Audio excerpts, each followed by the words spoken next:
comunidades, que las organizaciones sociales, que los movimientos y que los pueblos en general rediscutan la política formal e informal que se ha desarrollado durante las últimas décadas en este país. Hoy estamos viviendo momentos cruciales para este proceso, pero también se siguen desarrollando diversos movimientos en el país. Sin ir más allá, hoy a esta hora, en la Plaza de la Dignidad en Santiago, en el centro del país, hay una movilización que está siendo fuertemente reprimida a propósito de la solidaridad con la causa del pueblo mapuche y de los 26 presos políticos que hoy están en huelga de hambre, de los cuales al menos 4 de ellos sabemos que fueron llevados al hospital durante la jornada de anoche.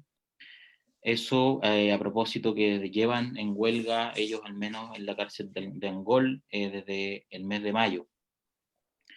Por tanto, el proceso de lucha se ha ido intensificando. Hemos visto que tanto las comunidades organizadas en el contexto de la pandemia, tanto el pueblo mapuche durante estos últimos meses se ha reactivado en sus demandas, y hemos visto también eso como expresión popular de organización en las calles, con movilización y con denuncia. Hoy además, y a propósito del invitado que tenemos hoy día, el contexto mundial invita a reflexionar sobre lo que está pasando en torno a este resurgimiento de una oleada racista en el planeta.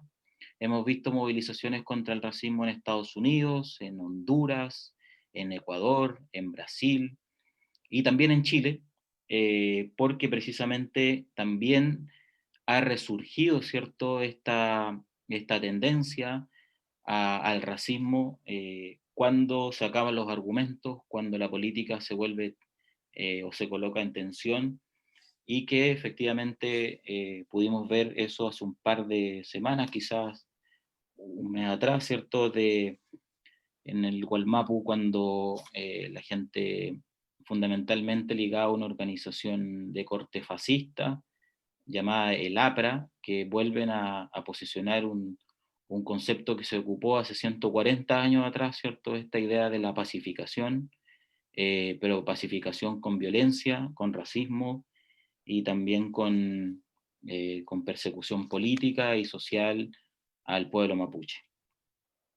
A propósito de esa discusión que está resurgiendo en el mundo, invitamos hoy día a Claudio Alvarado Lincopi, quien es historiador, pero también hoy día, bueno, se está doctorando, ¿cierto?, en la Universidad Católica, y es parte del Centro de Estudios e Investigación Mapuche, comunidad de historia mapuche, y bueno, es parte o columnista, ¿cierto?, de distintas revistas, medios, y ha publicado hartas cosas en relación también a la historia del pueblo mapuche, y hoy nos va a presentar para poder dialogar en este Kelkun sobre el resurgimiento de esta idea de racismo, ¿cierto? Y esta prolongación estructural del colonialismo que hoy día estamos viendo en nuestros pueblos.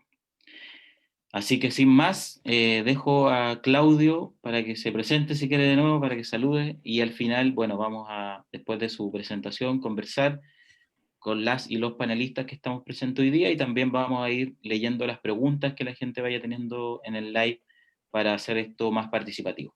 Así que Claudio, bienvenido, gracias por estar acá, y gracias a todas las personas que hoy día nos conectamos y a quienes nos están viendo. Perfecto. Hola, Pipo.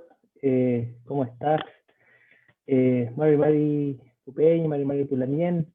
Espero que todos y todas se encuentren muy bien en sus territorios, en sus casas. Realmente para mí es un agrado, un honor poder estar conversando acá con ustedes. Admiro muchísimo el trabajo que hacen desde la escuela. Tuve la oportunidad de estar en el verano precisamente allá también. Y así que nada, muchas gracias por la invitación y por la confianza también de invitarme, ¿no? Básicamente lo que lo que quiero señalar son algunas ideas, no me quiero extender muchísimo, siento que yo creo que el espacio de la conversación, del NUCHAM, va a ser fundamental, así que quiero arrojar algunas ideas realmente para ver cómo ya luego circulan, ¿no es cierto?, entre todas y todos. Entonces, a ver, en primer lugar, me gustaría señalar que como dice Pipo, el racismo es una estructura permanente, ¿no es cierto?, que no se ha detenido por un siglo y medio de relación política con el Estado, entre el Estado de Chile, particularmente, y la sociedad indígena. Y esto me parece muy sustancial, ¿no? Exponer el hecho de que el racismo no es algo que aparece descontextualizadamente, ¿no? El racismo no es algo que únicamente tiene un desborde subjetivo, es decir, como que si las personas fuesen racistas por una condición personal o individual, ¿no? Sino que más bien el racismo se ubica como otras de las estructuras de dominación global de cómo se ha desenvuelto el Estado de Chile por más de siglo y medio en Gualmapu, ¿no? Y que de alguna manera le da características también a la élite, ¿no? Y esto me parece sustancial. Pareciese que las configuraciones de la dominación en Chile, es decir, incluso las formaciones identitarias de nuestras élites, estuviesen únicamente establecidas por lógica económica, ¿no? Y eso es muy cierto, por cierto, ¿no? Ahora bien, desde el movimiento feminista nos dicen esto también tiene que ver con patriarcado, ¿no? Por lo tanto, hay una articulación entre patriarcado y capitalismo. Y desde el movimiento mapuche se viene desarrollando que esto también se trata de racismo y colonialismo, ¿no? Y esto no opera de manera diferenciada, ¿no? No es que en algunas circunstancias de la vida opera el capitalismo, en otras el patriarcado y en otras el colonialismo, ¿no? Dentro de perspectiva, lo que ocurre, lo que acontece realmente es una relación permanente que incluso se necesitan de una y la otra para efectivamente gestar esta conformación elitaria, ¿no? Y es por eso que nuestras élites son efectivamente capitalistas, son élites al mismo tiempo gestadas fundamentalmente por hombres, pero también por blancos, vamos a decir, blancos en el sentido no únicamente de un pigmento, sino de un modo de actuar, ¿no? Y este modo de actuar tiene que ver con ideas basales de la modernidad capitalista, ¿no? Es decir, vinculadas con la gestación de mayores niveles de plusvalía, pero al mismo tiempo ideadas sobre la base de un tipo de pensamiento, ¿no? Que podríamos definir generalmente como eurocéntrico, ¿no? Es decir, todas las otras formas de pensamiento, de racionalidad, de forma de conformación, de modelos de conformación de ideas, quedan solapadas, ¿no es cierto? Quedan gestadas más bien como inferiores en el entramado colonial y por lo tanto las ideas dominantes son las ideas de alguna manera de estas élites, ¿no es cierto? Que son, insisto, ¿no? Burguesas, vamos a decir, patriarcales y coloniales, ¿no? Y esto es un primer elemento que me parece sustancial, evidenciar el racismo no como un elemento fortuito, sino como parte estructurante de la historia de Chile. Y esta forma estructurante, y este es el segundo elemento, si bien es cierto, tiene una expresión en las estructuras de dominación más cabales, están de alguna manera capilarizadas en todas nuestras relaciones sociales, ¿no? Siempre coloco este mismo ejemplo porque creo que están más a flor de piel hoy día a propósito de los debates que nos plantean nuestras compañeras, ¿no? Cuando nos dicen, uno no deja de ser machista por no dejar de lavar la loza, por ejemplo, ¿no? Porque de alguna manera el machismo y el patriarcado están mucho más vinculados con toda nuestra realidad social, así igual, ¿no? El colonialismo no deja de acontecer porque yo dejo de decir indio, ¿no? Es decir, no porque yo no utilizo la palabra castigadora, ¿no es cierto? El racismo no deja de acontecer, ¿no? El racismo de alguna manera estructura, ¿no es cierto? Pero al mismo tiempo está capilarizada en todas nuestras relaciones sociales, ¿no? Hasta las más mínimas, que gesta lo que hemos identificado un Peñi Enrique Antileo, un texto maravilloso sobre esto, que él ha identificado como el trabajo racializado, es decir, incluso las formas laborales en Chile se encuentran racializadas. Podríamos decir, por lo tanto, que las relaciones de clase, ¿no?, se encuentran racializadas, que es un elemento muy poco discutido realmente en la realidad nacional, ¿no?, en la realidad del país de Chile, ¿no? O sea, la necesidad de comenzar a discutir que la riqueza y la pobreza en Chile está racializada, ¿no? Y esto me parece fundamental. Y que se evidencia de tanto en tanto de manera muy superficial o aparentemente superficial. A mí siempre me gusta colocar el ejemplo, creo que lo dije en la escuela, lo vuelvo a repetir ahora, cuando a la Anita Tijoux le dijeron cara de nana, ¿no? Detrás de eso lo que hay es una constatación, ¿no? Muy terrible, ¿no? Para la historia de Chile, que tiene que ver con que hay ciertos rostros, hay ciertos trabajos, ¿no? Que tienen un rostro, ¿no? Es decir, algunos se enojaron, nos enojamos en torno al chiste, otros se rieron, ¿no? Pero todos entendemos, ¿no? ¿Y por qué entendemos? Porque, desde mi punto de vista, hay una significación cultural muy sedimentada en nuestras relaciones cotidianas que permiten establecer que hay ciertos trabajos en Chile que tienen fenotipos, ¿no? Eh, del mismo modo, cuando reconocemos, por ejemplo, el cuerpo, ¿no es cierto?, de la riqueza, ¿no? Evidentemente, cuando nos enfrentamos a alguien, comillas, cuico, lo evidenciamos rápidamente, ¿no? Son relaciones categoriales, están en nuestras significaciones más cotidianas. ¿Qué quiero decir con esto, no? Que las relaciones de clase, que las lógicas de privilegio todavía están estructuradas por aquello que podríamos definir como una pigmentocracia, ¿no? En esta pigmentocracia hay, por cierto, relaciones jerarquizadas, ¿no? Que podríamos definir en un primer momento como las lógicas de lo blanco y lo negro, o lo blanco y lo indígena, lo indio, ¿no? Pero realmente hay una escala de alteridades, ¿no? Y esto me parece sustancial. Hay escalas de alteridades. Es por eso que en esa escala de alteridades, el pobre chileno, ¿no es cierto?, se quiere ubicar en esta escala de alteridades por sobre el indio pobre, ¿no? Y al mismo tiempo, muchas veces el indígena opera también bajo estas circunstancias, por ejemplo, diciendo, bueno, soy indígena, pero al menos de alguna manera no soy migrante, como puede llegar a ser el haitiano, ¿no? Es decir, hay escalas de alteridades que nos permiten comprender que las relaciones de desigualdad y las relaciones de jerarquía en Chile, además de estar vinculadas con relaciones económicas, se encuentran profundamente racializadas, ¿no? Y esto nos invita a pensar hasta qué punto ciertas taxonomías, ¿no? Ciertas palabras de la desigualdad, como cuico, también se encuentran racializadas en el caso de la pobreza, la idea de flight, ¿no? Muchas veces se piensa que la idea de flight es únicamente una categoría de desigualdad económica, pero realmente también tiene un cuerpo, ¿no? Los flights tienen un cuerpo, ¿no? Y al tener un cuerpo, muchas veces esos cuerpos no coinciden, por ejemplo, con ciertos tipos de vestimenta, ¿no? Y es por eso que parecen muchas veces gracioso, y para el mundo chileno en general, me parece gracioso que un tipo de cuerpo utilice, por ejemplo, vestimentas como Lacoste, ¿no? Como estas marcas extranjeras. No coincide, ¿no? ¿Y por qué no coincide? Porque de alguna manera el cuerpo avisa una condición de pobreza. Y esto me parece muy interesante. O sea, los cuerpos en Chile hablan, ¿no? Y hablan sobre la base de una historia de racializaciones, ¿no? Y con ello, insisto, ¿no? Por lo tanto, el racismo es algo que está presente en todas nuestras relaciones cotidianas, ¿no? Y que estructura lógicas de desigualdad, que estructura lógicas de jerarquía y de configuraciones de alteridad, ¿no? Alteridad no únicamente vista como desigualdad, como diferencia o diversidad, sino alteridad vista como desigualdad, ¿no? Y esto me parece interesante, ¿no? Muchas veces se piensa de que las lógicas de diversidad generan eso únicamente, ¿no? Diferencias culturales. Pero las lógicas de diversidad y diferencia en América Latina constituyen también desigualdades, ¿no? Y esto me parece sustancial analizarlo, ¿no?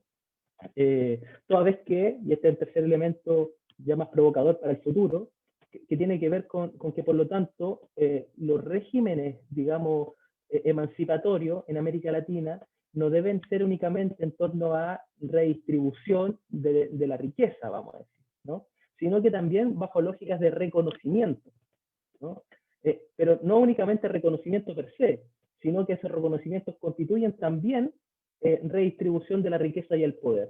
Y ahí en donde comienza a adentrarse debates como autodeterminación política, debates como autonomía, debates como plurinacionalidad, ¿no? Es decir, sobre la base de una estructura, ¿no es cierto?, de desigualdades y de diferencias constituidas sobre la base de racismo, ¿no? Es muy necesario, por lo tanto, para salir de esa trampa histórica, la posibilidad, ¿no es cierto?, concreta de que los pueblos puedan tener mayores niveles de participación, pero también de redistribución, ¿no? Y esto me parece sustancial. ¿Cómo acoplamos estos dos niveles de demanda? Yo creo que es uno de los desafíos sustanciales en el día de hoy. Ahora bien, en todo este marco general, ¿no? Vamos a decir que los pueblos indígenas tiene un lugar bastante, vamos a decir, terrible, ¿no es cierto?, en estas lógicas de desigualdad y diferenciación articulada, ¿no? Prueba de ello es justamente la historia del pueblo mapuche en el siglo XX, ¿no? O sea, todas estas lógicas de racismo y de colonialismo están en un proceso de empobrecimiento muy radical en el mundo mapuche, producto de despojos territoriales comandados por esta ideología racista en el siglo XIX y, por cierto, también sobre la base de las necesidades económicas de las élites centrales, ¿no? Es decir, bueno, necesidades económicas de las élites centrales que conllevaron finalmente el proceso de despojo en la segunda mitad del siglo XIX, lo que mal llamado como pacificación de la Araucanía, pero que tiene consecuencias hasta el día de hoy, al menos en tres niveles, ¿no? El primer nivel, el nivel material, vamos a decir, la tierra, el territorio, y los procesos de empobrecimiento derivados del despojo, ¿no? Y que esos procesos de empobrecimiento tienen que ver con la tierra, por un lado, ¿no? Pero también con la riqueza ganadera, ¿no?, que controlaba y que tenía el pueblo mapuche previo a la invasión chilena, ¿no?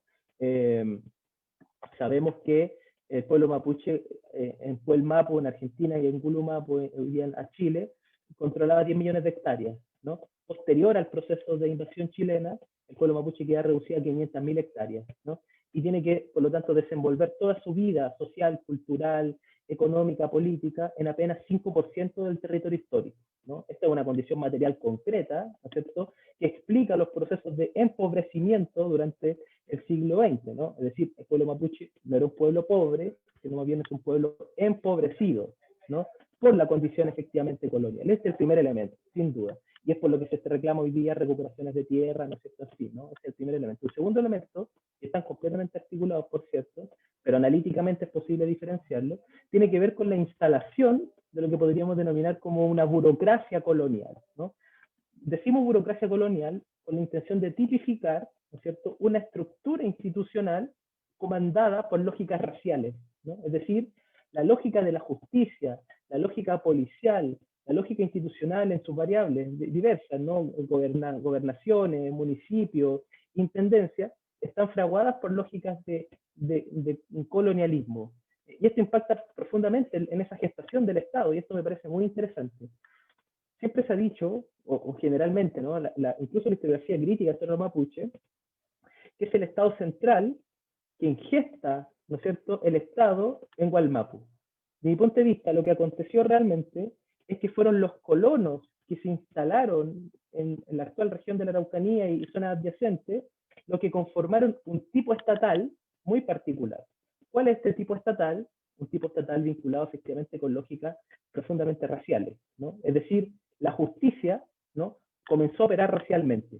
Y esto es posible de encontrar en todos los tribunales durante el siglo XX, en los juzgados de indios, ¿no es cierto?, en la forma de cómo se comporta policía, ¿no es cierto?, hasta el día de hoy, en relación con un colono y un mapuche, es decir, la justicia está construida racialmente. Y este segundo elemento me parece también sustancial, ¿no? Describir analíticamente la realidad institucional en la región de la Araucanía y la zona adyacente como una institución de carácter racial, ¿no? No quiero decir con ello que existe la raza, ¿no?, sino que racial como la operación del racismo y en su constitución concreta, ¿no? Este es el segundo elemento. Y un tercer elemento tiene que ver con los rasgos, y esto me parece muy, muy importante, a nivel cognitivo y subjetivo, derivados del proceso de colonización y derivados del proceso, de alguna manera, de racialización. Esto impacta profundamente, esto lo leyó un autor fundamental que se llama Frantz Fanon, que es un intelectual afro de la isla Martinica, que él decía, ¿hasta qué punto, ¿no es cierto?, uno de los problemas también de la colonización es la internalización en el colonizado de los preceptos coloniales? Es decir, el colonizador decía, el indio flojo, el indio es tonto, el indio es bárbaro, el indio es inferior. Por algunas décadas, eso se internalizó en el mundo mapuche, generando procesos de timidez, ¿no es cierto? Incluso, vamos a decir, complejos de inferioridad, ¿no? Y que está muy presente durante el siglo XX, que impactó profundamente la subjetividad mapuche, al punto de que la sociedad mapuche escondió la lengua, ¿no es cierto? Muchas veces borró su apellido, ¿no es cierto? Quería pasar desapercibido, la lógica de la timidez, ¿no?, que decían, los mapuches son tímidos, como si fuera una condición intrínseca del mundo mapuche, cuando, desde mi punto de vista, no es más que otras de las consecuencias justamente de lo colonial, ¿no? Y contra estas tres elementos del colonialismo, el mundo mapuche hoy día se resiste y lucha, ¿no? Es decir, cuando el mundo mapuche recupera tierra, ¿no es cierto? Está buscando un proceso de recuperación territorial, está luchando contra las consecuencias, ¿no es cierto?, políticas, que es por eso que siempre se repite, esto es un conflicto político, emanado del proceso de despojo territorial en la segunda mitad del siglo XIX y hasta el día de hoy, ¿no? Cuando el pueblo mapuche dice autodeterminación política, mayores grados de participación en las tomas de decisiones, hoy día se apela también a la lógica de plurinacionalidad, lo que está diciendo es que este Estado colonial, ¿no es cierto?, de alguna manera, no nos representa y gesta procesos institucionales en donde los mapuches siempre quedamos en condición de inferior, incluso sobre la base de la justicia como igualdad ante la ley, ¿no? Y esto no ocurre, ¿no? Por lo tanto, mayores niveles de participación y una transformación del Estado y, en últimas, mayores niveles de democracia, ¿no? Y lucha también contra este tercer pilar mediante la lucha contra el racismo más cotidiano, ¿no? Desde la recuperación del mapudungún, desde ponerle a los niños, por ejemplo, nombre mapudungún a sus hijos, ¿no es cierto? Desde el orgullo naciente, desde la década de los 80 hasta el día de hoy, que es una lucha concreta contra las lógicas más perversas de colonialismo cognitivo, podríamos decir, del colonialismo más a nivel subjetivo. Y frente a eso, yo creo que actualmente, y con esta idea termino, el pueblo chileno ha comenzado también desde hace algunas décadas a encontrar justamente en estos quehaceres, digamos, diversos de la lucha mapuche, también posibilidades de, vamos a decir, faros posibles, ¿no? Para ir a encontrar ciertos caminos que, desde mi punto de vista, tiene que ver sobre todo con lógicas de democratización. Y aquí pongo el acento. Cuando el pueblo mapuche, ¿no es cierto?, levanta categorías como, por ejemplo, autonomía, autodeterminación, y actualmente un debate abierto todavía que tiene que ver con la idea de plurinacionalidad, lo que está diciendo son mayores niveles de participación en las tomas de decisiones a nivel territorial, ¿no? Eso es lo que está diciendo, ¿no? Podríamos traducir perfectamente como ello, efectivamente en este caso como derecho colectivo de un pueblo, pero lo podríamos traducir como mayores niveles de participación desde los territorios. Esto, desde mi punto de vista, que es una demanda del pueblo mapuche que con mucha claridad comienza en los 80, aunque podríamos hacer el recorrido largo y uno se da cuenta que está siempre presente en el siglo XX, pero que al menos con claridad durante los años 80 hasta acá, desde mi punto de vista, es una de las mayores entregas, digamos, a nivel teórico y político para repensar la conformación del Estado y la conformación de la democracia, ¿no? Es decir, la democracia entendida únicamente como un voto cada 4 años, ¿no es cierto?, profundamente centralizada en unas élites en Santiago, que a su vez están concentradas en una élite en la zona oriente de Santiago, de alguna manera cuando decimos los territorios tienen que tomar mayores niveles de decisión mediante la autonomía y la autodeterminación, lo que se está apelando es la conformación del Estado decimonónico, ese Estado del siglo XIX que todavía nos pena, para gestar un Estado, una democracia, digamos, del siglo XXI, incluso superar la lógica hasta qué punto estatal, comenzar a hablar de lo público, ya no estatal, sino público comunitario, por ejemplo. Bueno, todos estos debates que yo creo que habla los mapuche, y por otro lado, debates vinculados con lo que se denomina, a falta de otro nombre, como modelos de desarrollo, ¿no? Es decir, sobre la base de categorías políticas, ¿no?, que son de alguna manera también como visionarias, pero que tienen ese elemento político como el Tofil Moñén, ¿no es cierto?, o como la traducción desde el buen vivir al mapudungún como el come Moñén, etcétera, pueden ser elementos también posibles de contaminar en buena ley y de buena forma a las discusiones políticas constituyentes que se están abriendo hoy en Chile. Y en ese sentido yo creo que hay una oportunidad innegable de ya no solamente solidarizar con el pueblo mapuche, ¿no?, sino también, y por cierto es necesario, lo decía Pipo al principio, una huelga de hambre de 16 días ya, ¿no?, de presos políticos que se encuentran efectivamente en huelga de hambre, sino también, además de esto, de la solidaridad constante y permanente, que finalmente es por la dignidad y por la solidaridad humana, también estos elementos que me parecen fundamentales de cómo la sociedad chilena habría que repensar también, y eso es uno de los debates interesantes a propósito de la plurinacionalidad, que la plurinacionalidad se comienza a significar sin querer un repensar de la chilenidad también, lo que me parece muy exquisito, muy interesante como proceso histórico, y en donde esta chilenidad que se repiensa efectivamente observa los proyectos políticos del mundo mapuche como posibilidades también, ¿no? Esto sin duda es un salto cualitativo antirracista, ¿no? Es decir, aquel que fue catalogado como inferior, ¿no?, aquel que fue catalogado como fue menospreciado, ¿no es cierto? Aquel que fue catalogado como en la estructura societal, como habitante de las zonas del no ser, dirían franzanos, ¿no? Deshumanizado. Que hoy, para amplios sectores de la sociedad chilena, ese mismo deshumanizado contenga un proyecto político emancipatorio que no puede servir a todos y todas, me parece un salto antirracista sin duda formidable. Bueno, con esa idea termino como para comenzar a dialogar. Mañum.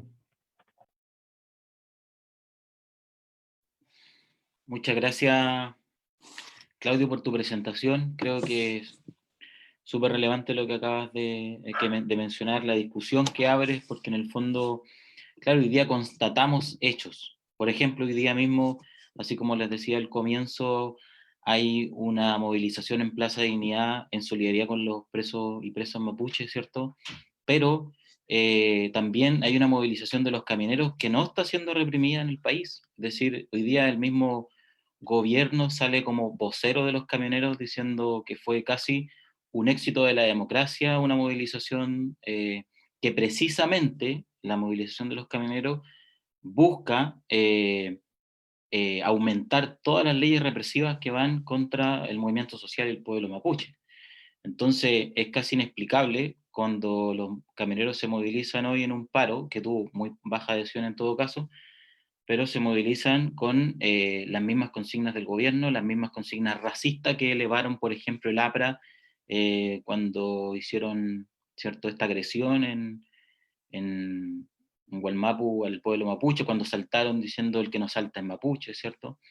Entonces vemos que de alguna manera se constata en la práctica ese racismo institucionalizado y estructural del que bien describes.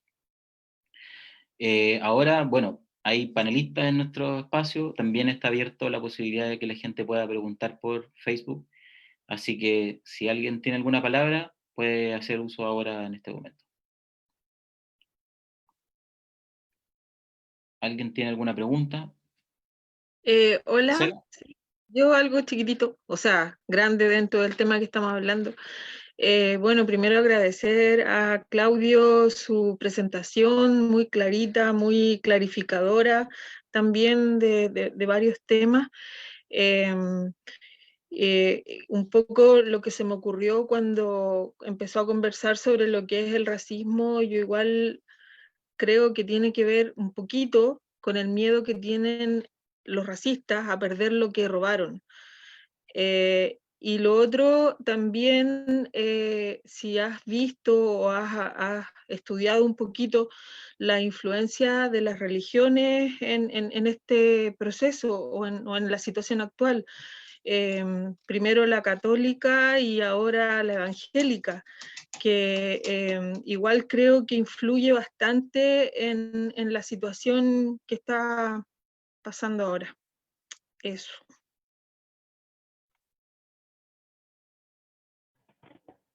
Comento de inmediato, compañero. ¿Sí? Bien. Sí, dale. Ya. Bueno, sí, por supuesto, detrás de todo acto racista se esconde también lógicas de mantención de privilegios, ¿no? O sea, y eso me parece sustancial también permanentemente señalarlo, ¿no? Privilegios que pueden ser muy breves, vamos a decir, únicamente mantener la noción de ser superior a un otro, simplemente, y así yo leo muchas veces cuando esto que Albert Memmi, ¿no es cierto?, un intelectual árabe, dice, habla sobre el racismo del desposeído, ¿no? Es decir, bueno, efectivamente en los sectores populares también hay racismo, ¿no? Ahora, ¿cuál es el privilegio que defienden, no? Porque es muy breve, muy poco, ¿no? O sea, no es tan contundente, es un racismo que realmente le da el privilegio únicamente de no ser el último en la escala de alteridad. Es el único privilegio, que no es poco, por cierto, en la estructura societal, ¿no? Pero no es un privilegio que connota de poder o de grandes ganancias económicas, ¿no? Pero aún así efectivamente es un privilegio. Ahora, realmente lo que hay detrás de eso, y esto es lo más perverso, es que detrás del racismo del desposeído, lo que hay, desde mi punto de vista, hay una mantención de los que realmente gozan de la lógica de privilegio económico y socio-racial, ¿no? Y patriarcal, por cierto, también, ¿no? Son las élites. Es decir, cada vez que un chileno de pie, ¿no es cierto?, un mundo popular, es racista, lo que está haciendo es dotar de mayor fortaleza a los sectores más acomodados del país, ¿no? Y es por eso que también hay una trampa nacional, y es por eso que hay que repensar la idea de nación chilena. No por ello necesariamente desecharla del todo, es un debate abierto, pero al menos se vuelve interesante, toda vez que puede haber una conexión sobre la idea de nación que es interclasista, ¿no? Es decir, unas élites notoriamente blancas, ¿cierto? Notoriamente eurocéntricas, generan una interconexión de solidaridad, vamos a decir, socio-racial, con los sectores populares, no indígenas o no afro, ¿no? Contra efectivamente lo indígena y lo afro. De hecho, de eso se trató gran parte de el ánimo que condujo a amplios sectores populares a establecer las guerras, ¿no?, contra Perú y Bolivia en su momento, y también contra los indios, ¿no es cierto?, en las guerras de pacificación, ¿no es cierto? Es decir, cuando se luchaba contra Perú y Bolivia, y todavía de alguna manera ese rastro que queda en ciertas porciones de la chilenía contra lo peruano y contra lo boliviano, es también un odio contra lo indígena, ¿no? Porque notoriamente esos países, para la mentalidad, para las configuraciones culturales de la chilenidad, son las naciones indias de América Latina, ¿no? Entonces, yo creo que ahí hay también algo bastante interesante de dilucidar, cómo el racismo fortalece, ¿no?, cómo el racismo fortalece a los sectores acomodados del país, ¿no? Y esto es un problema que no solamente tenemos en América Latina, ¿no?, sino que en la expresión más elocuente del siglo XX de los movimientos sociales y populares o de izquierda en general, siempre tuvieron este problema, ¿no? Lo que se denominó en su momento como el problema de las naciones oprimidas, ¿no? Y que yo creo que son lecturas que son muy interesantes de desarrollar, toda vez que toda nación oprimida, ¿no es cierto?, por otra nación, muchas veces los sectores obreros de la nación opresora, al sentirse superiores a la nación oprimida, lo que están haciendo es ayudando a los propios que lo están explotando, ¿no? Y en esta triada, ¿no es cierto?, se forma finalmente algo bien complejo. No sé si se entendió esa última parte, yo creo que sí. Y lo segundo tiene que ver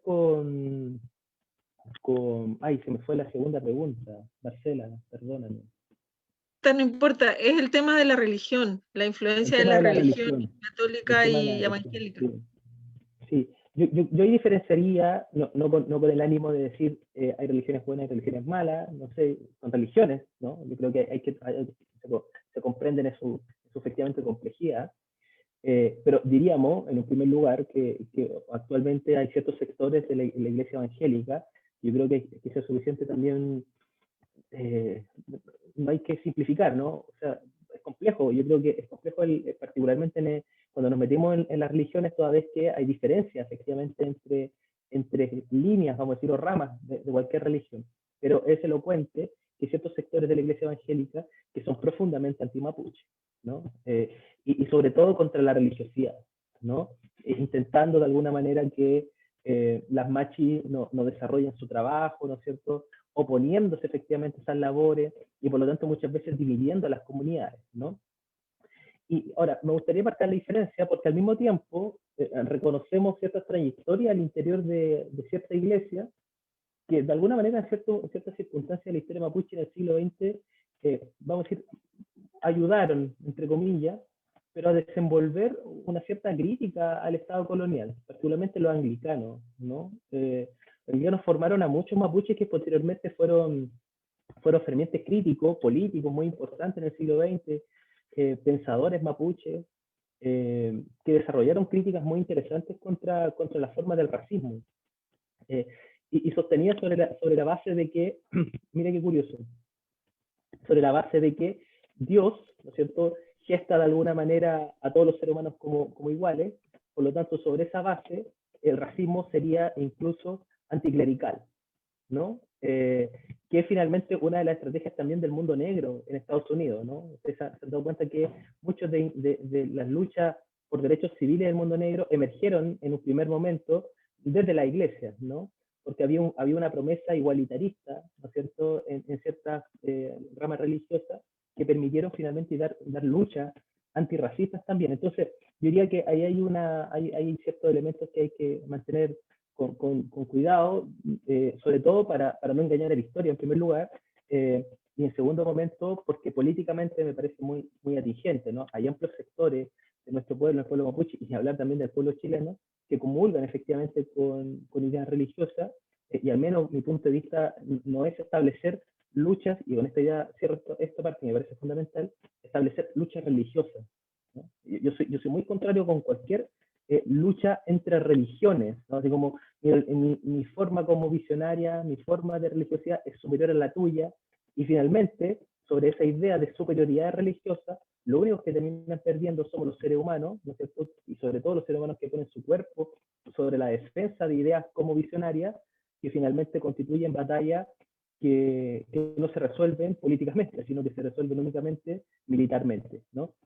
Entonces, yo sería muy contrario a estas luchas interreligiosas, ¿no? Más bien, soy convencido de que cómo establecemos una sociedad laica, pero al mismo tiempo con el respeto a toda, efectivamente, producción religiosa, que me parece una condición humana innegable. Yo ahí plantearía un matiz, sobre todo considerando de que en otras partes del mundo esta lucha religiosa hasta el día de hoy genera muchísima sangre, ¿no? Sería ideal no llegar efectivamente a esas condiciones históricas.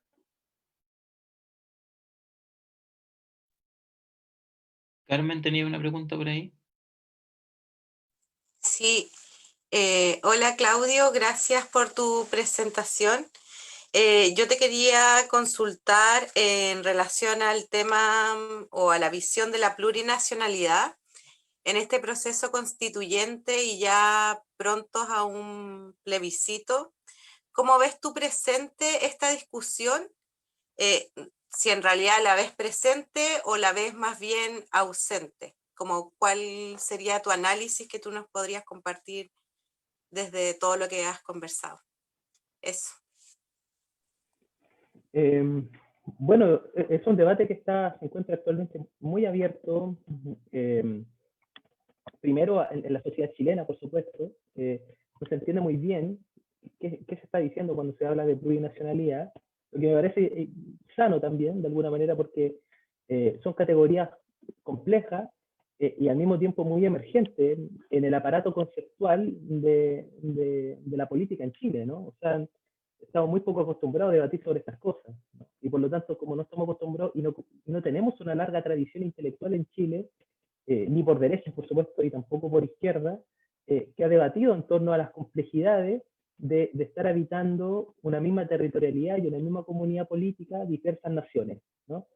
Por lo tanto, yo creo que sobre la base de que es un problema nuevo y un problema complejo, no debemos tener todo el camino resuelto, y más bien debemos apostar a la producción creativa de esto, ¿no? Y por cierto, al interior del mundo mapuche también hay muchas tensiones en torno a la idea de plurinacionalidad, ¿no? La tensión fundamental es que algunos sectores señalan que la plurinacionalidad significaría finalmente la incorporación definitiva del Estado, ¿no es cierto? Y finalmente una noción integracionista a las formas estatales, versus, ¿no es cierto?, los sectores que señalan la necesidad de mantener, ¿no es cierto?, la necesidad de la autonomía y la autodeterminación como utopías de alguna manera emancipadoras reales, vamos a decir, y no la plurinacionalidad. De mi punto de vista aquí tiene cierto, es un debate interesante. Yo creo que de alguna manera ambas posiciones me parece que son bastante elocuentes y que podrían perfectamente desarrollarse sobre todo los debates constituyentes que estamos abriendo. Y aquí digo que si bien es cierto debemos gestar esto creativamente, debemos por necesidad leer los procesos constitucionales, los procesos políticos e históricos desarrollados por otros países, ¿no? Entonces, acá yo visualizo tres caminos, ¿no? En torno a estos debates, plurinacionalidad, autodeterminación, ¿no?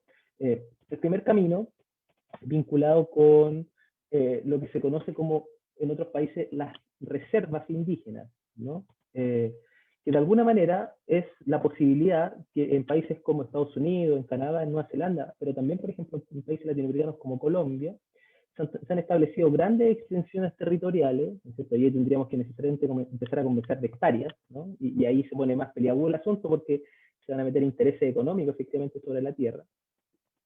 Pero grandes extensiones territoriales, ¿no es cierto?, en donde los pueblos indígenas pueden desenvolver su cultura y sobre todo sus formas de hacer política, ¿no? Es decir, hay instrumentos que permiten la conformación de que en estos territorios existe un sistema normativo autónomo, ¿no es cierto?, que existe un sistema educativo autónomo, un sistema de salud, en fin, bajo las formas tradicionales de desenvolvimiento de la vida, ¿no? Y esto efectivamente no es fácil, trae siempre tensiones, pero que se desenvuelve en otras partes del mundo y no es para nada radical. Muchos países de profunda tradición liberal han apostado por esta constitución que finalmente me parece una salida interesante. Un segundo nivel tiene que ver con las salidas más bien de lo que en España se denomina como los estatutos regionales de autonomía, ¿no? Que ya no son únicamente bolsones amplios de hectáreas de autonomía, sino son regiones completas, ¿no? Que de alguna manera tienen sus parlamentos autónomos, ¿no es cierto?, que de alguna manera desenvuelven sus políticas de manera incluso pluriétnica y plurinacional en la interna, pero efectivamente intentando de proteger una lengua, ¿no es cierto?, ciertas nociones culturales, en fin, ¿no?, lo que conocemos como Cataluña o el País Vasco. Incluso tienen sistemas tributarios que permiten dejar gran parte de la ganancia de la producción a nivel local y que no se vayan a nivel central para alimentar las arcas, digamos, de los centros del colonialismo, podríamos decir, ¿no? En el caso español, Madrid, ¿no es cierto? En el caso chileno podría ser Santiago, ¿no es cierto? Etcétera, ¿no? Entonces, ahí también hay un desenvolvimiento interesante, un segundo elemento, ¿no? Es decir, posibilidad de autonomía concreta y real en grandes extensiones de tierra. En segundo lugar, estatutos regionales de autonomía, ¿no es cierto? Y en tercer lugar, las lógicas de la plurinacionalidad, ¿no? Que tiene que ver con aquellos, sobre todo, considerando de que incluso los estatutos regionales es posible, incluso en la comunidad política mayor, que es Chile, habitamos diversas naciones al interior de esa misma comunidad política y que de alguna manera todos tenemos los derechos civiles para que nuestros derechos sean reconocidos a pesar de no estar habitando las territorialidades históricas, ¿no? Y esto implica en cuestiones como en salud, ¿no? Es decir, la posibilidad de una convivencia plurinacional de modelo médico, ¿no? Y es algo que viene impulsando muchas organizaciones vinculadas con salud mapuche desde hace mucho tiempo, ya sea por programas gubernamentales como el PESPI, pero también fuera de él, ¿no? Incluso más allá, la posibilidad de la convivencia entre el modelo biomédico y los modelos de salud indígena o los modelos de salud popular, ¿no?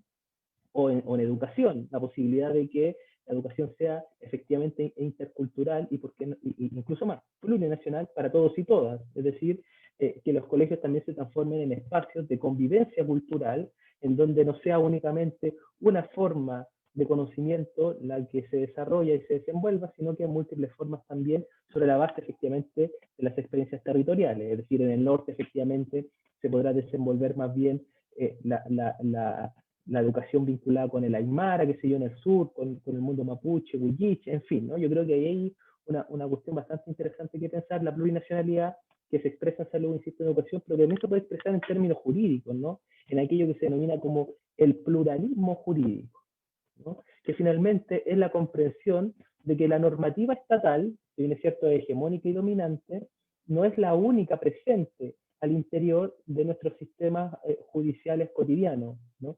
Sino que existen otros sistemas normativos que también están presentes y que se están poniendo en discusión a propósito de las huelgas de hambre y el reconocimiento del 169, o más bien el cumplimiento, ¿no es cierto?, del 169, y que tiene un ejemplo fascinante y con este ya termino. Miren, la Machi Francisca Linconao desarrolló en su momento, en el año 2009, 2010, si no mal recuerdo, una demanda contra un señor de apellido Taladriz, ¿no? Ese señor tenía un fondo y en ese fondo había un bosque nativo, ¿no? En ese bosque nativo la Machi iba a buscar en la web, ¿no es cierto?, la medicina para el desarrollo de la vida cultural como Machi, ¿no? Y un día al señor Taladriz se le ocurrió que iba a cortar todo ese bosque nativo y como era de su propiedad, uno tendería a pensar de que, bueno, sobre la base de la propiedad privada, él podría hacer y deshacer en su propiedad privada. Pero la Machi coloca un recurso basándolo en un 169 y finalmente este señor latifundista se ve imposibilitado de cortar ese bosque nativo sobre la base de la protección de una cultura y de una cosmovisión, ¿no? Y de prácticas culturales. Y esto me parece súper interesante, porque la idea de plurinacionalidad puede permitir que más allá de la lógica de propiedad, ¿no es cierto?, también estén presentes las lógicas culturales en la gobernanza de los territorios, ¿no? Esa esto me parece un salto cualitativo, porque ya el eje no queda únicamente arreglado por cuestiones económicas, sino que también las cuestiones culturales comienzan a pesar en el desenvolvimiento de lo que vamos a comprender como modelo de desarrollo, ¿no? Y ahí hay una oportunidad interesante para la plurinacionalidad, sin duda. Muchas gracias, Claudio, por tu intervención. Quiero recordar solamente para quienes están viendo, estamos en el ya 11º Kelkun Constituyente, y queremos, bueno, saludar a la gente que está conectada, pero también saludar al medio El Resumen, que está transmitiendo también en vivo. Estamos llegando ahora a la 8ª región, así que es importante dar un saludo a los compañeros y compañeras del Resumen. También tenemos, para quienes escuchan Spotify, hay todos los ex-Kelkunes que hemos pasado están subidos a esa plataforma para que la puedan revisar. Ahora dejo la palabra a Janet, que tenía una pregunta por ahí. Y después yo. Ya. Buenas noches, compañeras, compañeros. Agradecerte, Claudio, la buena voluntad de ser parte de este Kelkun. Muy buena la presentación. Sabes que a mí es una pregunta como un alcance, pero una pregunta también. En realidad, cuando el gobierno y el Estado y todos los chilenos también decimos los presos políticos mapuche, eso también es le baja el sentido a los presos en realidad mapuche, porque ellos su reivindicación se puede reducir a un problema político puntual, ¿no es cierto? Combatiendo frente a un sistema de ideas políticas, que en este caso no es como por lo que llegan los presos políticos, los presos mapuche a la cárcel. Y también lo otro que me gustaría ver, si eso también está dentro de la problemática que tú estás planteando, racista o colonialista, y también cómo se ve y cómo se siente y por qué el tener, por ejemplo, a un Mashi preso. El Estado chileno persigue mucho a las autoridades ancestrales de la nación mapuche. A mí me gustaría saber, por ejemplo, si esta persecución es una persecución de exterminio de la cosmovisión del pueblo mapuche, la amenaza que ven ellos es porque son el guía espiritual, o porque en un momento determinado están también planteando y participando en un momento histórico solamente.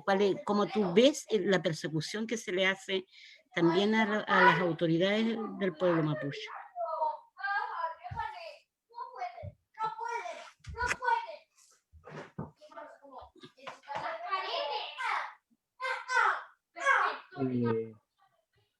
Es como...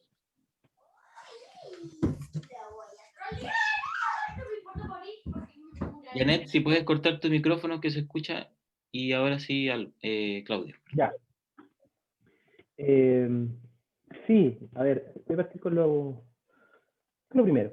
En primer lugar, se dice presos políticos, ¿no es cierto? Y se plantea una discusión, es muy interesante, tristemente interesante realmente, luego de lo hecho en Curacautín, ¿no es cierto? Y comenzar, por lo tanto, a visibilizar la existencia de que habían presos políticos que estaban en huelga de hambre. Ciertos sectores de la derecha comenzaron a decir, ¿no es cierto? Estos no son presos políticos, son simplemente delincuentes, ¿no? Por lo tanto, de políticos efectivamente no tienen nada. Y por otro lado, podríamos entender también, ¿no? O sea, claro, político entendido como la forma de político como si fuese algo partidista, ¿no? No se trata de eso, ¿no? Político en el sentido de señalar de que ese es un problema que emana, ¿no es cierto?, de una conflictividad gestada, ¿no es cierto?, por el Estado de Chile mediante decisiones que fueron políticas, ¿no? Es decir, la conquista, la colonización, posteriormente el despojo, la erradicación, la entrega de títulos de merced, ¿no es cierto? Todas estas que fueron decisiones, vamos a decir, institucionales, fueron decisiones políticas, ¿no?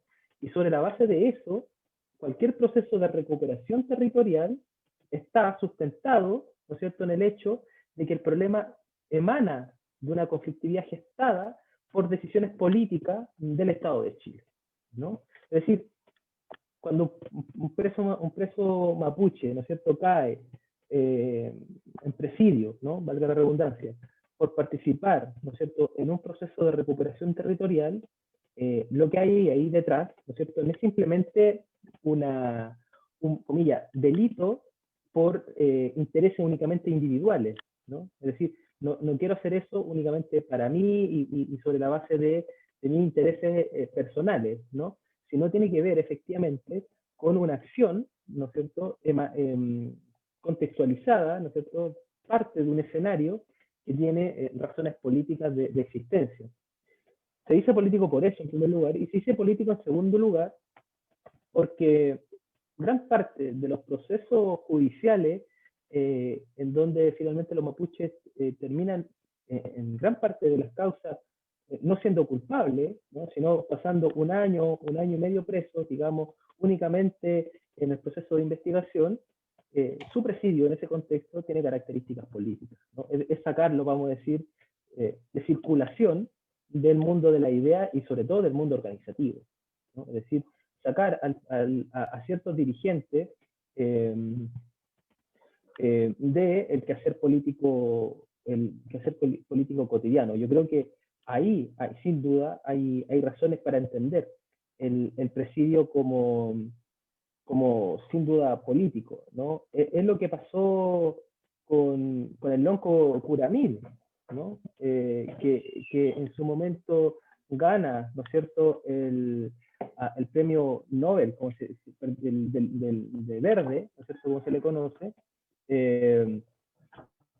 y en ese momento que gana el premio, él se encontraba preso, ¿no? Es decir, y luego resulta que él no es culpable y finalmente él tuvo que estar en la cárcel un año, un poco más, únicamente por cumplir niveles dirigenciales, ¿no? Entonces, son presos políticos también por esa razón. Entonces, yo creo que en ese marco podemos entender esta categorización.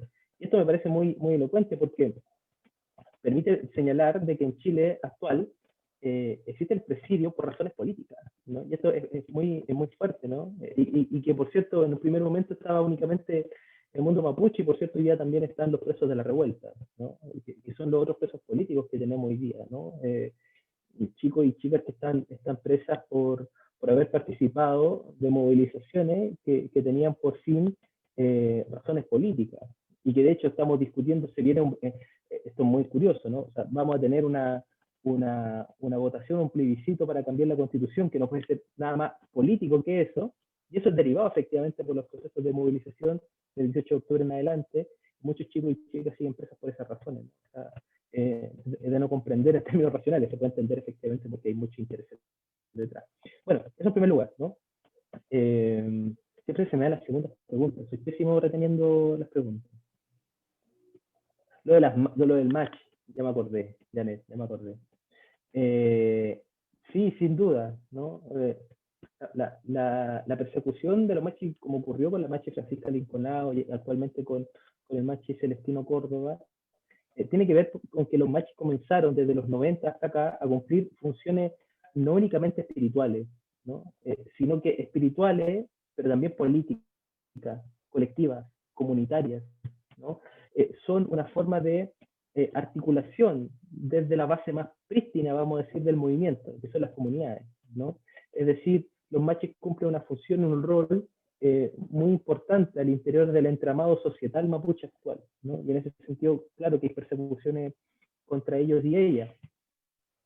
Y también hay aquello que se llama Andrés Cuyul ha problematizado con la idea de las machis y los machis esterilizados. Mira la palabra que utiliza. ¿En qué sentido? En que muchos machis, ¿no es cierto?, algunos hospitales, más bien, lo que están haciendo hospitales interculturales, es sacando a los machis y a la huentuchefes también de los espacios colectivos y comunitarios y incorporándolos en los box, ¿no es cierto?, hospitalarios, ¿no? Lo que hay ahí es, de alguna manera, si bien es cierto, un reconocimiento de sus saberes, pero al mismo tiempo un desmembramiento de todo su potencial colectivo, ¿no? Es decir, hay un reconocimiento individual de saberes, pero finalmente en esa individualización de saberes, eso lo que se busca es sacar al machi de circulación colectiva, ¿no? Y finalmente hay ahí una lucha también contra la posibilidad de los derechos colectivos, ¿no es cierto?, contra la cuestión de la autonomía y la autodeterminación, en fin, un montón de debates que finalmente implica pensar de que actualmente no solamente existe un colonialismo puro, ¿no?, sino que también existe lo que podríamos denominar como un multiculturalismo, ¿no?, que en un primer momento parece como algo muy bueno y sano, ¿no?, pero que después nos empezamos a dar cuenta que opera de la misma manera que el colonialismo clásico, pero únicamente embellecido, ¿no? Folclorizando a la indígena, diciendo mira que baila lindo el indígena, mira que cantan bonito, mira cómo hablan, pero de derechos colectivos nada, ¿no? Únicamente reconocimientos, comillas, culturales, o más bien culturalizados, ¿no? Y que finalmente de reconocimientos políticos nada. Y podemos así comprender gran parte de las políticas públicas de la concertación y de la derecha durante los últimos 30 años, ¿no? Políticas que son o de represión o de multiculturalismo. Gracias, Claudio. Queremos también saludar antes de la palabra, Maribel, a los compañeros de Radio del Mar que también están transmitiendo todos los que el CUNA en vivo. Así que, Maribel. Estoy con ciertas dificultades aquí tecnológicas, pero bueno. Gracias, Pedro. Muy tremendamente enriquecedor y aclaratoria tu charla. Un gusto escucharte de nuevo. Yo te quería preguntar si no crees tú que gran parte de la represión, de la militarización y de ese enfoque que hay con el pueblo mapuche en estos momentos, en los últimos años me refiero, y también las campañas de desprestigio, que si terroristas, narcos, etcétera, no se debe también a que el Estado es más consciente que nosotros del peligro de mapuchización, entre comillas, de la sociedad chilena. Porque no es casual que durante todo el periodo del estallido social fuese la bandera mapuche la que presidiera la Plaza de la Dignidad y muchas de las movilizaciones. Yo creo que representa el peligro que puede tener ser para el sistema, no solo una posible alianza estratégica entre los otros, el pueblo chileno, los rotos chilenos y el pueblo mapuche, sino sobre todo por la fuerte influencia en el imaginario colectivo del pueblo chileno. Eso era un poquito lo que te quería preguntar. Sí, sin duda. Ahí hay un elemento que me parece uno de los más ricos del periodo de mi punto de vista, ¿no? O sea, y esto me parece algo completamente nuevo en la trayectoria histórica vamos a decir, de la izquierda, los sectores progresistas, incluso los movimientos sociales en Chile, ¿no? Es algo que uno ya lo comenzaba a notar, por supuesto, antes, ¿no? Sobre todo en los movimientos de carácter, comillas, regional, como se les dice, ¿no? Ya era elocuente el hecho de un mancharse. A mí me gusta mucho la palabra esta, de mancharse unos a otros, ¿no? Que ya existía este champurreo colectivo, ¿no? Que ya comenzaba a fraguarse también, sobre todo en los sectores populares y en las regiones. Me parece que ahí hay un elemento que estalla, sin duda, con mucha fuerza durante el estallido social, la revuelta, ¿no? Yo creo que es una de las cosas más ricas y que nos permite pensar varias cosas. Una de las cosas más fascinantes vinculado con esto, precisamente, es el ejercicio de desmonumentalización, ¿no? Esto de sacar monumentos, que es algo que luego comenzó a acontecer en Europa, en Estados Unidos, y ahí la gente dijo, vaya, acá en Chile no andábamos tan perdidos, ¿no? Pero que fue un ejercicio súper interesante, el de manchar los monumentos también, ¿no? De vestirlos de otra forma, el de transformarlo en mujeres a veces, ¿no es cierto? En transformarlo en indígena, en derechamente sacarlo, ¿no? Todos estos ejercicios, lo que estaban haciendo desde mi punto de vista, es que, en primer lugar, no estaban únicamente desarrollados por indígenas, o por lo tradicionalmente entendido como indígenas, ¿no? Que uno podría comprenderlo, ¿no? Es decir, si un movimiento indígena va y saca monumentos, uno dice, bueno, se entiende porque son los representantes más icónicos de la colonización española o nacional republicana, ¿no? pero que los propios, digamos decir, chilenos, entre comillas, ¿no? Populares, jóvenes, vayan y saquen, o vistan, o manchen a los monumentos, es que aquí algo no está cuajando, ¿no? Y punto de vista, lo que está dando cuenta de eso es de un malestar identitario al interior de la chilenidad, ¿no? Es decir, el mundo popular chileno ya no se siente representado por la narrativa histórica gestada por las élites en el siglo XIX, ¿no? Esta es decir, nuestros héroes, ¿no es cierto?, son estos hombres, ¿no es cierto?, siempre burgueses, blancos, que son realmente los padres de las élites, ¿no? Y lo que hicieron las élites inteligentemente es transformar a sus padres en los héroes de todos, ¿no? Y esa operación histórica ya está tambaleando, ¿no? Y que da cuenta de ello los gestos de desmonumentalización, que mucha parte de la élite intelectual no la entiende, y eso me parece súper fascinante, ¿no? No la comprenden, ¿no? ¿Qué pasó, no? Incluso ahora están queriendo arreglar los monumentos, y están poniendo un montón de lucas para arreglar los monumentos. Es como no comprender absolutamente nada de este malestar fraguado que ya es imposible de sacar, ¿no? O sea, cuando está el malestar ahí identitario, esto es ya no únicamente una cuestión de necesito más plata para esto, se trata de un malestar interno, subjetivo, ¿no? Permanente. Por lo tanto, ya está gestado en la nueva configuración cultural del país. Yo creo que aquí hay una de las cosas interesantes que, por cierto, probablemente no se van a resolver en la Constitución. Probablemente esta cuestión imposible que se resuelva acá. Pero de aquí en más va a ser muy estimulante para pensar el siglo XXI de los pueblos que habitamos Chile, ¿no? Yo creo que va a ser una de las cosas fascinantes, y por cierto eso está atado con la utilización de la Buenos Folles, ¿no? La Buenos Folles como símbolo de resistencia, pero también como horizonte utópico, no determinante, ¿no? Y esto es muy interesante porque anteriormente se utilizaban las banderas como horizontes utópicos. La bandera roja y negra, ¿no es cierto?, de alguna manera avisaba un horizonte futuro, o la bandera roja, ¿no es cierto?, con la O10 martillo, avisaba un horizonte, ¿no? Era identitario, decía, yo soy anarco, sindicalista, o yo soy comunista, pero al mismo tiempo avisaba un horizonte. Yo creo que la bandera mapuche algo de eso tiene. Por un lado, efectivamente da cuenta de, bueno, este es un pueblo que resiste y por lo tanto yo levanto su bandera también como símbolo de resistencia, pero también hay una sensación de que en algunas nociones del mundo indígena en general, también hay un modelo, vamos a decir, ya no desarrollo, sino un modelo civilizatorio, ¿no?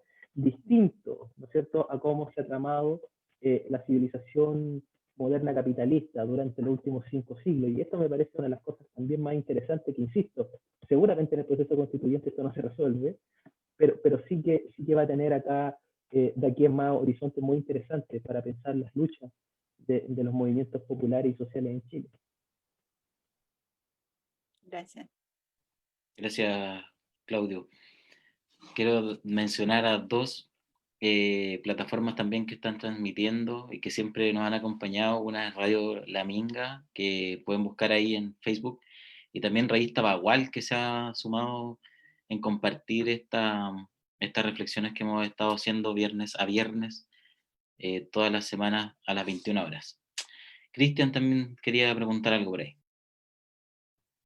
Gracias, Pipo. Gracias, Claudio, también por tu presentación y por también poner en el tapete la mayoría de los puntos, ¿cierto?, más importantes desde una mirada anticolonialista y desde los pueblos originarios también, que han estado más presentes en este proceso abierto desde octubre, pero que en realidad tiene una historicidad mucho más larga que ese proceso, pero que se abre abiertamente y se disputa el sentido común, como bien decía en tu última palabra, y también en relación a lo que decía Maribel. Creo que esa es una línea muy importante de recalcar y de trabajar a futuro, como tú bien decías, desde la organización social, popular, y creo que también ahí nace, en este proceso que da respuesta a la institucionalidad a través de este plebiscito y todo este proceso constituyente, pero que por otro lado la organización social, el movimiento popular, no necesariamente estaba de acuerdo con eso, y uno de los primeros sectores, por llamarlo, por determinarlo de alguna manera, para simplificar la conversación nomás, fue el pueblo mapuche, que salió a decir que no iba a evaluar primero si iba a participar de manera directa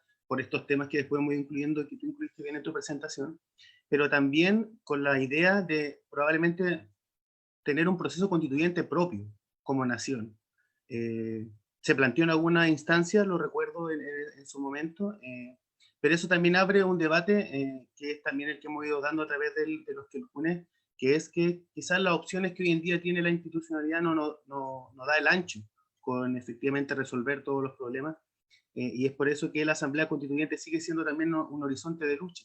Y esa construcción probablemente, y para que sea más representativa y transformadora y constructora de una nueva sociedad y de nuevos territorios, tiene que pasar por una lógica distinta, y me parecía bastante coherente esto que nazca desde los territorios, desde las comunidades, mini procesos constituyentes que puedan ir convergiendo y creciendo en un gran proceso constituyente, resumiéndolo con todas las dificultades que pueda tener ese proceso y las formas disímiles que tienen organizaciones sociales, de comunidades, etcétera. Pero pareciera que esa era una instancia bastante más productiva y más constructora.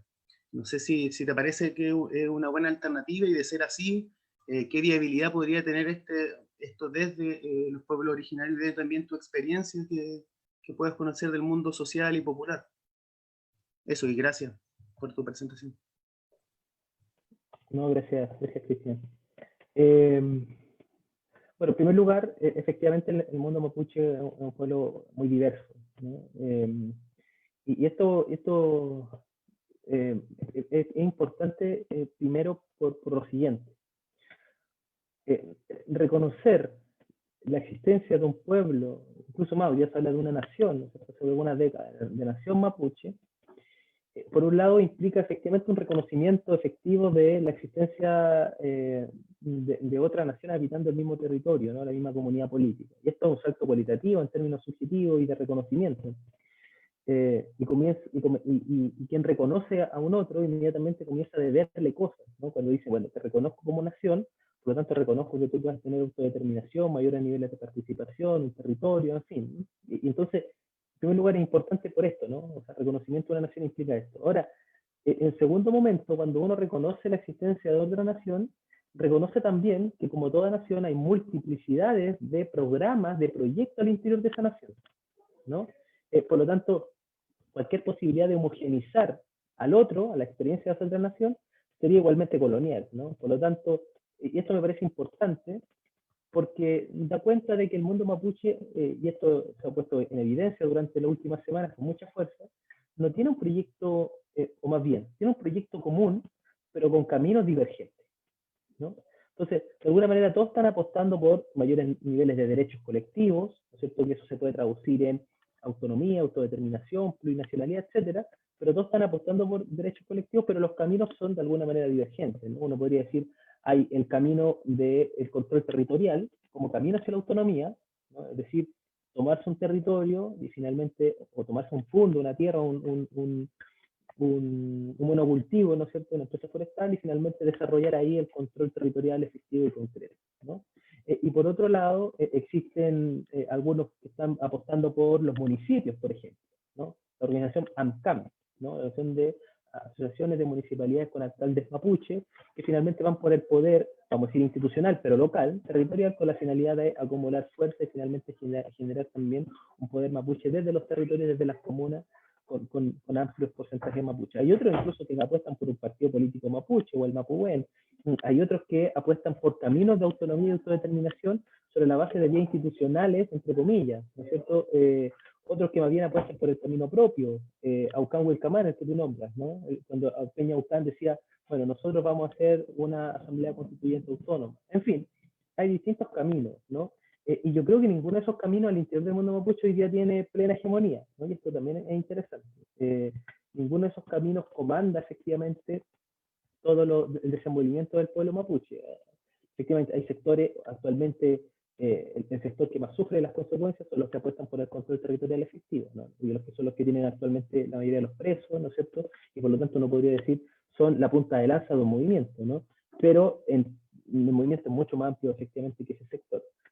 Sin por ello que ese sector deje de ser importante. Yo creo que ahí está una tarea muy compleja que el mundo mapuche tiene que resolverla también, ¿no? Y este es uno de los grandes desafíos del movimiento en la actualidad. Y sobre todo en un momento, y aquí tiro mi opción personal, ¿no? A propósito de la pregunta en torno a la constituyente. que yo creo que abre posibilidades, no definitivas, no las últimas, ¿no? Pero sí que abre posibilidades para correr el cerco de un Estado que se construyó desde el siglo XIX en términos monoculturales, profundamente centralistas, sin reconocimiento de la existencia de otras naciones, y que ha insistido en esta configuración desde el siglo XIX hasta el día de hoy, ¿no? Y hay una oportunidad, pero trascendental, para que esta continuidad histórica a lo mejor no se rompa del todo, eso lo esperamos, pero hay que ser también de alguna manera, bueno, el contexto es así, de alguna manera arroja posibilidades, y sobre esas posibilidades jugar, ¿no? Porque, y aquí viene un segundo elemento que para mí es fundamental, ¿no? Que tiene que ver con lo político, con lo político como quehacer, ¿no?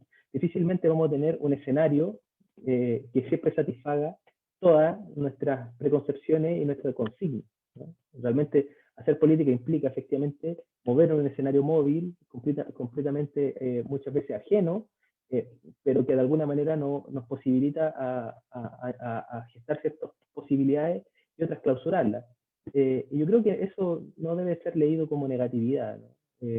Realmente, quien piense que luego de firmar la Constitución nos vamos para la casa, yo creo que ninguno, ¿no? Difícilmente alguien va a decir, firmamos la Constitución y aquí nos aferramos a esta Constitución y se acabó nuestras vidas y hasta acá llegamos. Yo creo que efectivamente el humano, vamos a estar, como sociedad humana, vamos a estar desarrollando política hasta que el día que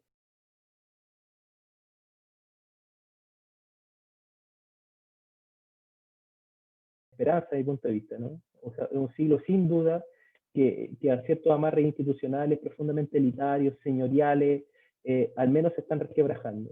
O sea, y en ese sentido tengo mucha confianza en un siglo XXI que viene con nuevas ideas, sin duda, ¿no? Con mayores niveles de democracia, en donde los temas territoriales comienzan a ser muy importantes, el tema del medio ambiente comienza a tener un papel fundamental, el lugar de las mujeres en nuestro quehacer cotidiano y político, estructural, tiene un lugar pero fundamental en el siglo XXI, en fin, una serie de debates que en el siglo XX estuvieron clausurados. Entonces, yo creo que este proceso constitucional puede amarrarnos, y esto, en el buen sentido de la palabra, ¿no? Es decir, vamos a tener dos desafíos. Por un lado, disputar que la Constitución quede de alguna manera redactado nuestros anhelos lo más posible, pero un segundo elemento fundamental es cómo comenzamos a construir el programa de los pueblos de Chile. Y yo creo que, porque estamos viniendo de procesos de politización desde el año 2006, 2011, pero que son destituyentes, sobre todo, ¿no? Y lo que vivimos del 18 en adelante, un proceso destituyente de las lógicas señoriales, elitarias, neoliberales, etcétera, ¿no? Pero ahora tenemos que gestar eso constituyente. Lo vamos a intentar construir en la redacción, pero sobre todo, más importante, en que vamos a necesariamente tener que conversar y comenzar a ponernos de acuerdo entre muchas organizaciones, muchos movimientos, muchas individualidades, para construir un programa para los pueblos de Chile. Yo creo que eso va a ser el desafío más rico que vamos a tener en esta coyuntura histórica. Perfecto. La historia ahí nos enseña, ¿cierto?, el concepto de cambio y continuidad. Es decir, hoy día estamos viviendo una coyuntura que va a cambiar ciertas cosas, pero también van a haber cosas que van a continuar. Y es decir, que hay que seguir luchando por ellas. Cristina tiene un comentario, nos quedan 10 minutos de programa y después Jorge tiene una pregunta también para ir cerrando. Muy bien. Si lo mío más que pregunta tal vez es un comentario. Bueno, primero, Claudio, agradecerte enormemente, de verdad muchísimo, tu exposición, porque creo que fue clarísima, bueno, además de las respuestas que has dado después, ¿no? Y porque me he sentido como muy identificada en determinados procesos. Yo creo que diste en tu primera exposición muchísimas ideas y cada una para mí muy complicada, o sea, muy complicada de poder realizar de verdad, ¿no? O sea, como que me gustaría poder debatirlas cada una, ¿no? Mira, yo milito en el movimiento feminista de hace 40 años, ¿no? Cuando éramos 4 y éramos objeto de burla generalmente. Pero me he dedicado fundamentalmente a la economía feminista. Y ahí comenzamos definiendo el sistema como patriarcal, tal como dijiste, ¿no? Como capitalista heteropatriarcal. Y después ya hablamos hoy de sistema capitalista, heteropatriarcal, colonialista, racista y nada respetuoso con la naturaleza, ¿no? Esto es un poco los apellidos que tienen. Ahora, claro, ¿eso qué significa? Es decir, la cómo podemos en la interseccionalidad cuando analizas una situación.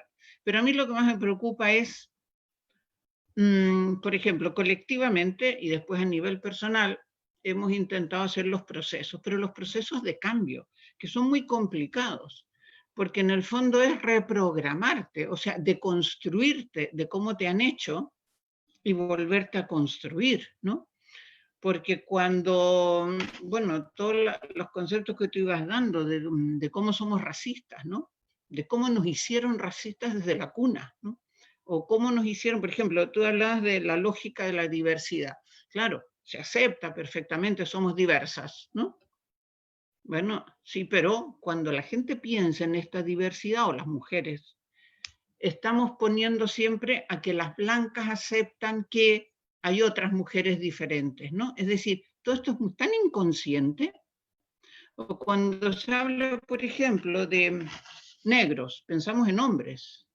Cuando se habla de mujeres, pensamos en blancas. Entonces dice, ¿las mujeres negras dónde están? ¿No?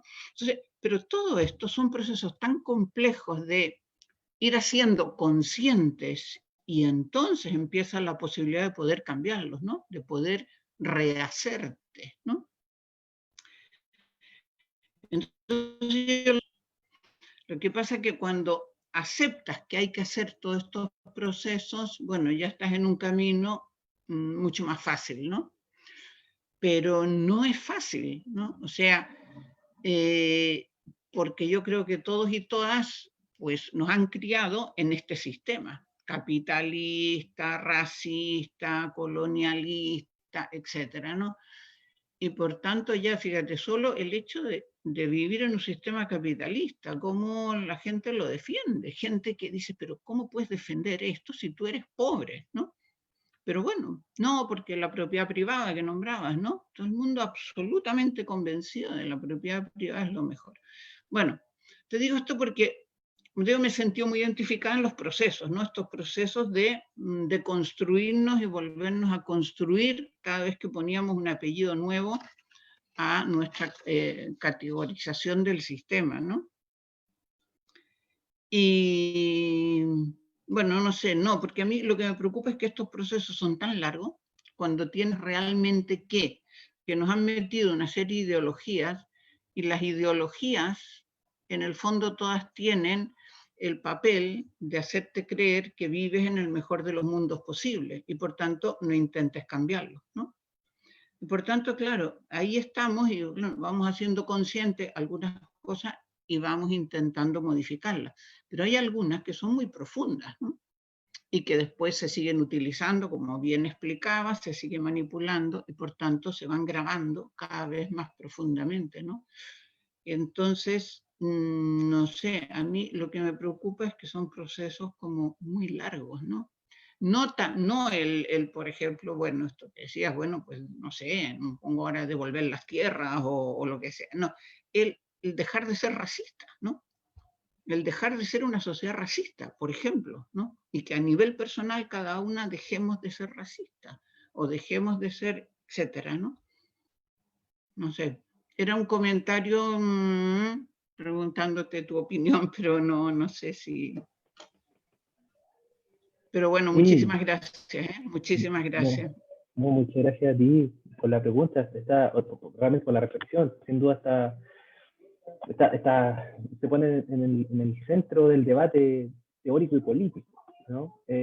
Por un lado, yo diría que hay una cuestión vinculada con los tiempos, efectivamente, ¿no? O sea, a lo mejor hay que pensar en tiempos largos también, ¿no? Y los hermanos Aymara, sobre todo, nos han demostrado bastantes reflexiones en torno a estos temas, ¿no? Esta idea del Pachacuti como un elemento que no es la revolución como una toma de un palacio, ¿no? Sino más bien como una vuelta de un tiempo mucho más compleja, mucho más larga, y que de alguna manera los pueblos aymaras están desarrollando esa idea, ¿no? Y yo creo que por ahí hay algo muy interesante. Ahora, en segundo lugar, yo diría que hay que repensar la idea de universalidad, ¿no? Yo creo que es un debate pendiente que tenemos, ¿no? Yo creo que, bueno, si bien es cierto, las políticas de la identidad, ¿no es cierto? Y del fragmento y de todo, de alguna manera, ubicar en nuestro nicho, ha sido muy importante con la finalidad de comenzar a reconocernos, ¿no? Y decir, bueno, existimos, ¿no? Y somos bellos, somos hermosos, como diría Chihuahua, ¿no? La idea de hermosa morenía, ¿no? Entonces tenemos un lugar y un papel que jugar en la humanidad.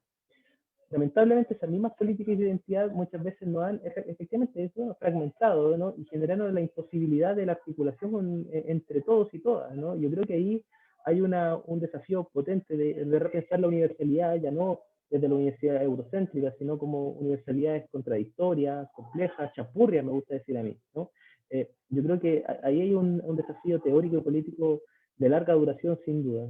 Estoy ahí contigo. Yo creo que ahí tenemos un camino muy largo y sin duda, si ya las compañeras tienen un desafío, los hombres tenemos ese desafío, pero ya de manera radical, ¿no? O sea, cómo superamos nuestras, bueno, para qué lo voy a repetir, ¿no? Pero cómo de alguna manera efectivamente las lógicas patriarcales están sedimentadas en nuestro ser, en nuestras formas de producción política, incluso, ¿no? Entonces, yo creo que ahí, sobre todo, todos y todas tenemos un desafío muy grande ahí, como casi de vida. Y a lo mejor por eso las nociones de lo constituyente parecen como posibilitantes, pero al mismo tiempo dice, bueno, un momento más de una historia humana, quizás porque viene de la noche me pongo también así más qué sé yo, pero sí, yo creo que es bastante tarea que tenemos por delante. ¿Sí? Jorge, ¿tiene una pregunta por ahí? Dale nomás. Sí, ya. Hola Claudio, agradezco tu intervención. Estaba esperando con ansia esta exposición tuya porque yo me considero una persona que desconoce mucho lo que es la cosmovisión, todo lo que tenga que ver con lo indígena, pero siempre me llamó la atención. Entonces últimamente me he estado informando sobre eso. Lamentablemente por circunstancias de la vida me he estado interiorizando más por otras culturas que por la propia. Me acuso una falencia que he tenido. Entonces he visto el mundo indígena desde otros pueblos. Y yo cuando me trasladé aquí a Chiloé hace como 23 años más o menos, empecé a conocer el mundo huilliche y empecé a pensar esto del indigenismo, que es una corriente bastante interesante porque habla un poquito de todo lo que dice Cristina, eso de construirse, volver atrás y volver a repensar las cosas como se pensaban antes, incluso antes de la llegada de los conquistadores. Y pensando todo eso y haciendo una mirada a cómo está el mundo indígena hoy en día, y particularmente me centro en Chiloé, el mundo huilliche, que incluso hay un debate, no sé si sabes tú, de querer pensar que son otra etnia. Entonces empecé y me llamó la atención esos tres aspectos que tú hablabas de la colonización, y me centré en uno que es el subjetivo, que es cómo el habitante, el indígena, fue interiorizando esas cosas por medio del terror, qué sé yo, y que yo encuentro que ese es el aspecto más complicado y más complejo de superar. O sea, si hay despojos, bueno, lucharemos, estaremos de cuerpo presente para recuperar las tierras, si hay ataque, qué sé yo, pero el que tú mismo seas, te hayan convertido en el conquistador, hayan sido colonizados, pienso que es lo más complejo. Y yo lo que veo mucho en mucho sobre, vuelvo a insistir, en la experiencia que tengo, la que tengo acá en el territorio, que de eso hay mucho acá, y yo seguramente pienso que en otros lugares igual, que han perdido un poco la cosmovisión, esa relación que tenían con su manera de pensar, y que ahora se ha vuelto por todo este asunto, y esa vuelta ya no es tan interiorizada, sino que es más que nada, no sé, podría decirse folclórica, más superficial. De hecho, he visto a muchos, algunos huilliches originarios tiene muy metido el asunto religioso. O sea, bueno, aquí fue fuerte la parte religiosa. Entonces, eso es lo que es la duda que tengo yo. ¿Cómo se enfrenta esa problemática de vencer y descolonizar si tenemos ese aspecto que es la subjetividad y que hay mucha gente que ya, digámoslo de una forma, pasó para el otro lado, no vuelve a su raíz, pero ya la ha perdido y como que ha perdido un poco la conexión con lo ancestral. Eso. Sí. A ver, yo creo que el proceso de descolonización para mí es un debate súper interesante, estimulante, ¿no?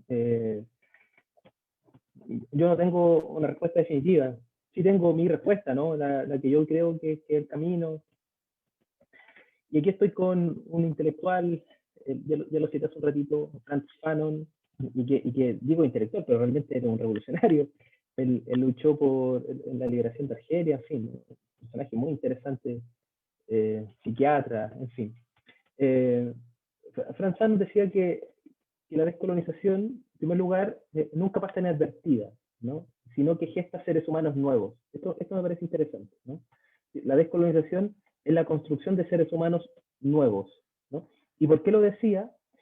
Porque él comprendía o tenía más bien la noción de que es imposible volver al momento previo al hecho colonial. Es decir, los pueblos ya no podemos volver al 11 de octubre de 1492, ¿no? Eso ya es una condición imposible, ¿no? Y sobre la base de esa idea, el retorno siempre es una pantomima, ¿no? Siempre es algo, una construcción de tradición, más que efectivamente una noción de atrapar una tradición verdadera, ¿no? Incluso la idea de tradición, desde mi punto de vista, y es por eso que planteo mi hipótesis en torno a estos temas, es que la tradición es ante todo una invención histórica, ¿no? Efectivamente con condiciones reales, concretas, ¿no? No inventamos cualquier cosa. Hay algunos que inventan cualquier cosa, que vienen de los marcianos, lo que sea.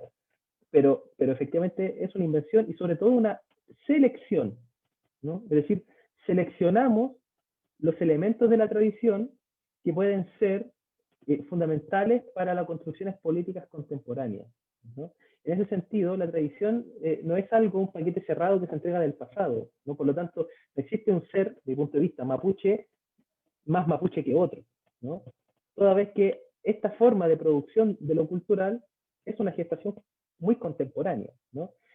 Ahí el mundo mapuche ha sido bastante hábil, he construido la idea de mapuchómetro, ¿no? Que me parece muy interesante para poner en tensión la forma esencialista de construcción identitaria y cultural.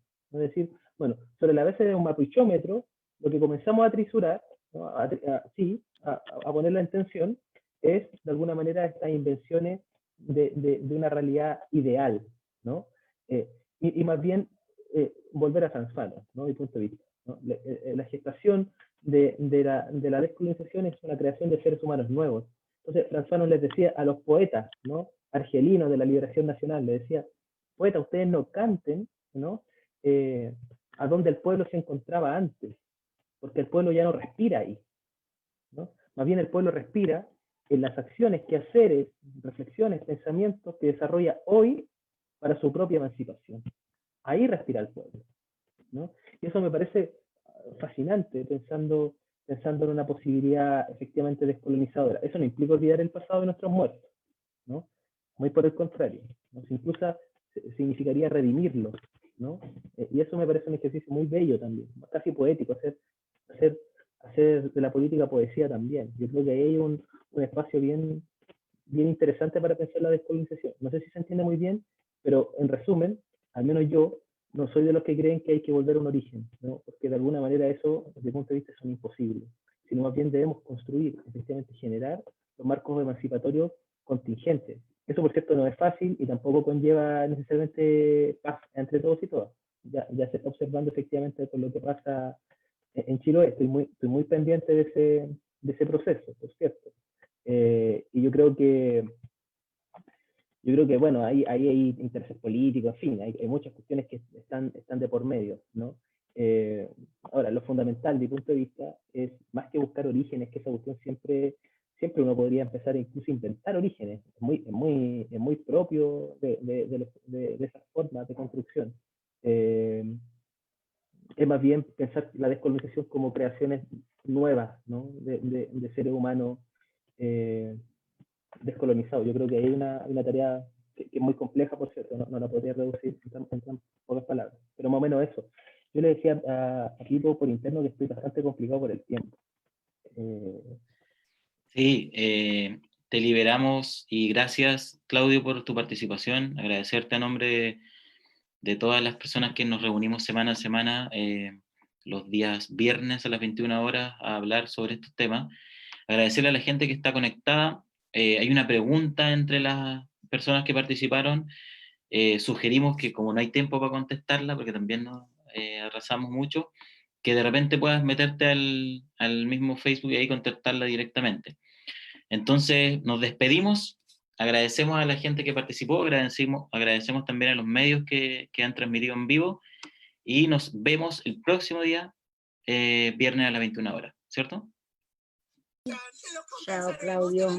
Gracias. Gracias. Muchas gracias. Creo que